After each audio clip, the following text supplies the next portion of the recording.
কি কাকা, এখানে একা একা বসে আছো যে? কি আর করব বাবা, নিজের চোখে গ্রামের এই অবস্থা দেখে যে সহ্য করতে পারছি না। সবাই তো এই গ্রাম ছেড়ে অন্য গ্রামে চলে যাচ্ছে, আর যাবেই বা না কেন বলো? ওরে, তোরা এই গ্রামবাসীদের একটু বোঝা। সবাই যদি এভাবে গ্রাম ছেড়ে চলে যায়, তাহলে যে গ্রামটা মরুভূমি হয়ে যাবে। আমার কথায় কি আর গ্রামে কেউ থাকবে কাকা? তুমি গ্রামের সবচেয়ে বয়স্ক, তোমার কথাই যদি না শোনে, সেখানে আমার কথা শুনবে তুমি ভাবলে কি করে? ওরে, এই গ্রাম, এই মাটিতে যে আমার সব স্মৃতি মিশে আছে, তাই তো শেষ নিঃশ্বাস ত্যাগ করবার আগে পর্যন্ত আমি এই গ্রাম ছাড়তে পারবো না রে, পারবো না। কিন্তু এভাবে খাবার জলের অভাবে তো বেশি দিন থাকাও যাবে না। শেষমেশ না খেয়েই না মরতে হয়।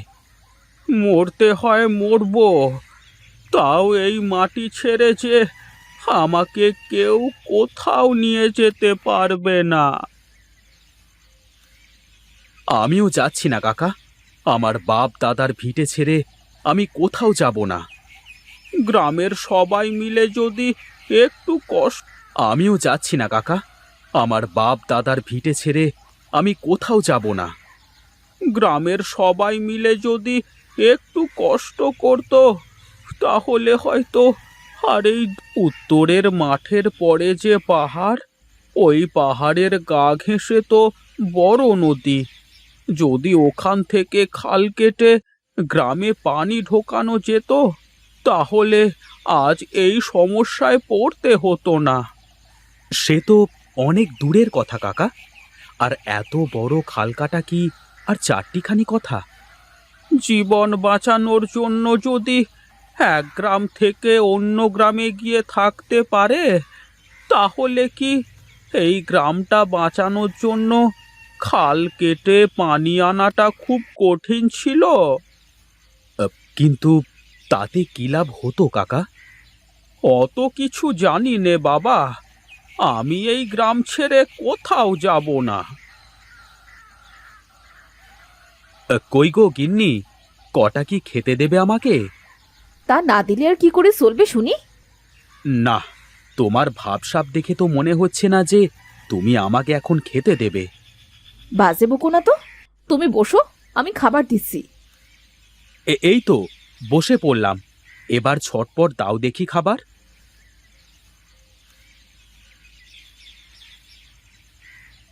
এই নাও, খেয়ে আমায় উদ্ধার করো। তোমার কথার মধ্যে কেমন রহস্যের গন্ধ পাচ্ছি। ইয়ার্কি করার আর জায়গা পাচ্ছ না না? এখন আমার সাথে লাগতে এসেছো? ওই দেখো, বলেটা কি? তুমি কি আমার বিয়ান হও যে তোমার সাথে আমি ইয়ার্কি করব? ওগো, গ্রামের কি অবস্থা জানো? হ্যাঁ হ্যাঁ, জানি তো। সবাই গ্রাম ছেড়ে অন্য গ্রামে চলে যাচ্ছে, কেউ আর এই গ্রামে থাকতে চাচ্ছে না। চলো না আমরাও চলে যাই। হে, কি কথা বললে তুমি গিন্নি! এ যে আমার বাপ দাদার ভিটে, এই ভিটে মাটি ছেড়ে আমি কোথাও যাব না। থাকো তুমি এখানে, আমি তোমার সাথে মরুভূমিতে মরতে পারবো না। আমি কালই আমার বাপের বাড়ি চলে যাব। হ্যাঁ হ্যাঁ, ওই এক কথাই তো কইতে পারো তুমি। তা যাও না, যাও, দুদিন থেকে এসো, তারপর বুঝবে। কি বুঝবো শুনি? কি আবার, তোমার বাপের বাড়িতে যাও, দুদিন পরে আবার সেই আমার বাড়িতেই তো ফিরে আসতে হবে। আমি সত্যি বলছি, এবার যদি যাই তাহলে কিন্তু আর কোনো দিন ফিরে আসবো না, এই বলে দিলুম।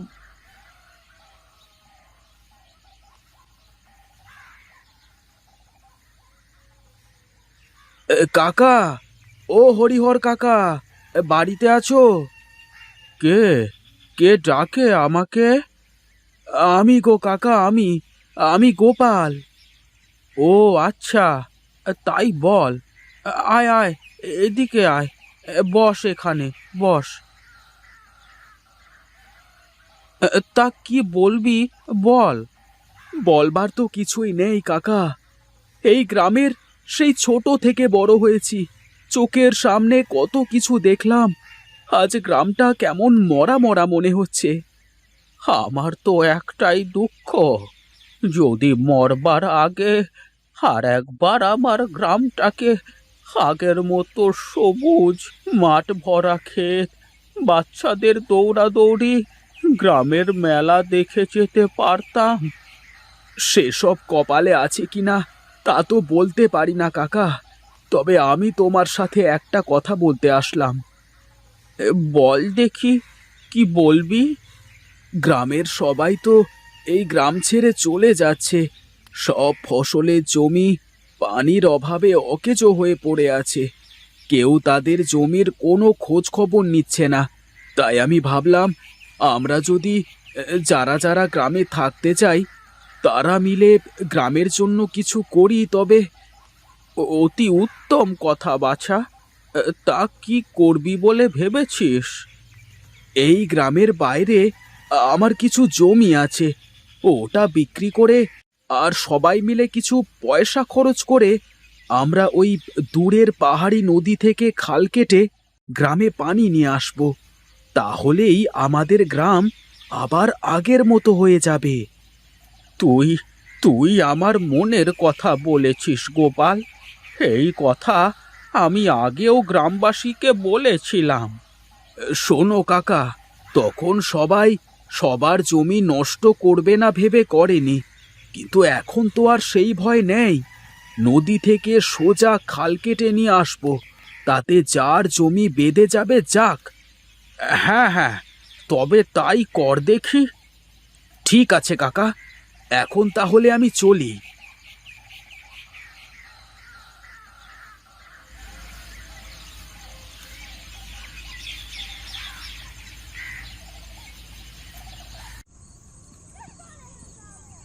কানাই, আরে ও কানাই, কে যেন ডাকলো মনে হলো গিন্নি। হ্যাঁ, তাই তো মনে হলো। কেমন হরিহর কাকার মতো গলা মনে হলো। দেখি তো।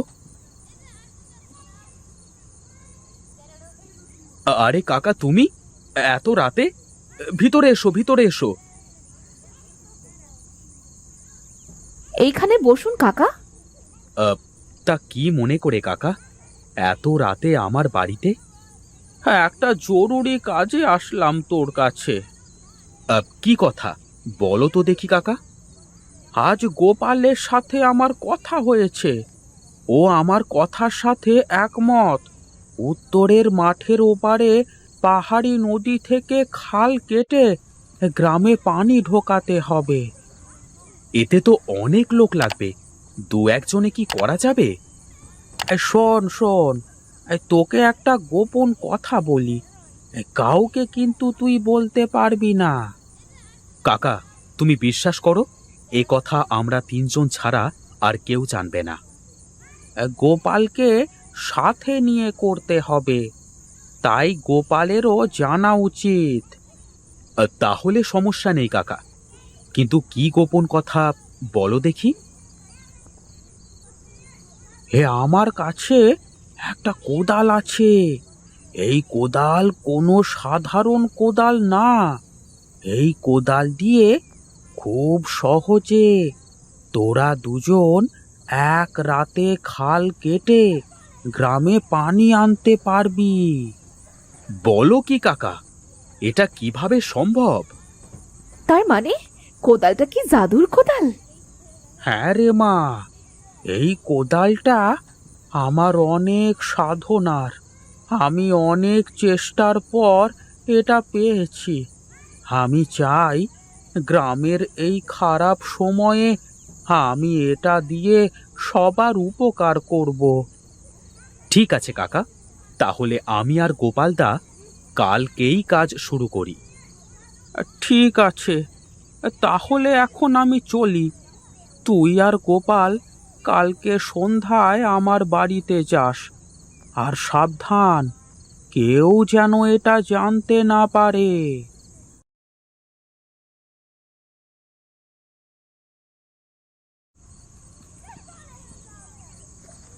কাকা, ও কাকা, বাড়িতে আছো নাকি? ও, তোরা এসেছিস তাহলে? হ্যাঁ গো কাকা, আসলাম তো। এই নে, এই কোদাল দিয়ে দুজনে আজ রাতের মধ্যেই খালটা কেটে ফেলবি। এক রাতের মধ্যে কি সম্ভব কাকা? হ্যাঁ, কথা না বলে যা, দেখবি হয়ে যাবে।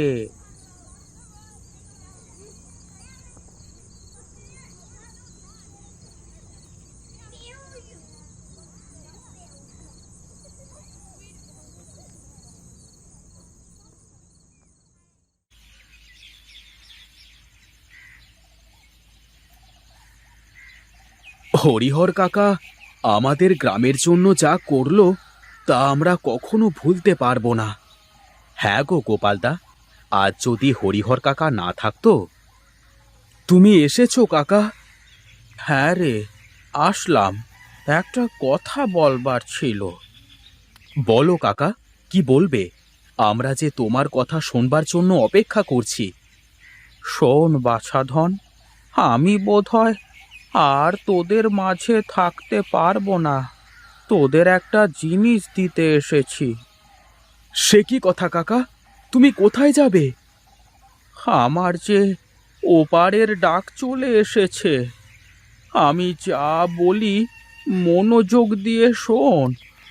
বলো কাকা, কি বলবে বলো। তোরা তোরা এই পানি দিয়ে জমিতে যে ফসল করবি তা হবে সোনার ফসল। তোরা তোরা অনেক ধনী হয়ে যাবি, কিন্তু মনে রাখিস, এই সম্পদ তোরা একা ভোগ করতে পারবি না। গ্রামের সবার সাথে ভাগ করে নিবি। ঠিক আছে কাকা, এখন বলো আমরা কিসের চাষ করব? এই তো, শীতে ফুলকপির চাষ কর। কিন্তু কাকা, ফুলকপি গাছের চারা পাবো কোথায় আমরা? আমার বাড়ির উঠানে চারা গাছ আছে, ওখান থেকে নিয়ে আসিস। আমি এখন চলি। তুমি তুমি না গেলে হয় না কাকা। আমাকে যে যেতেই হবে রে, তা না হলে যে তোদের এই পরিশ্রম সব বৃথা হয়ে যাবে।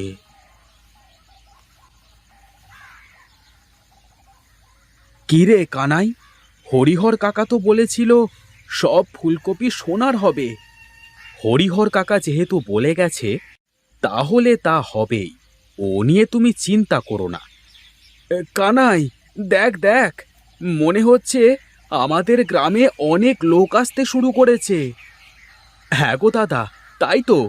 এরা তো সব আমাদের গ্রামের লোক বলি মনে হচ্ছে। হ্যাঁ যাক, এখন থেকে তাহলে হয়তো গ্রামটা আবার আগের মতো হয়ে যাবে। কিন্তু আমার চিন্তা হচ্ছে, ফুলকপিগুলো এখনো তো সোনার হলো না।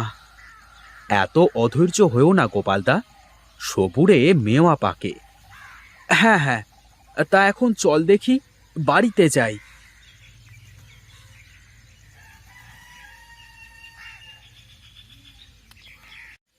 কি ব্যাপার, এখানে এত লোক কেন? ওগো, এনারা সবাই সেই সকাল থেকে তোমার জন্য অপেক্ষা করে আছে। আমার জন্য? আমার জন্য কেন? এরা সবাই আমাদের গ্রামেরই মানুষ। এনারা সবাই চায় আমরা গ্রামে আবার আগের মতো মিলেমিশে থাকবো সবাই। এ তো খুব ভালো কথা।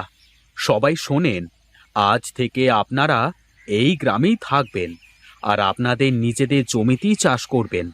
এখন যে যার বাড়িতে ফিরে যান।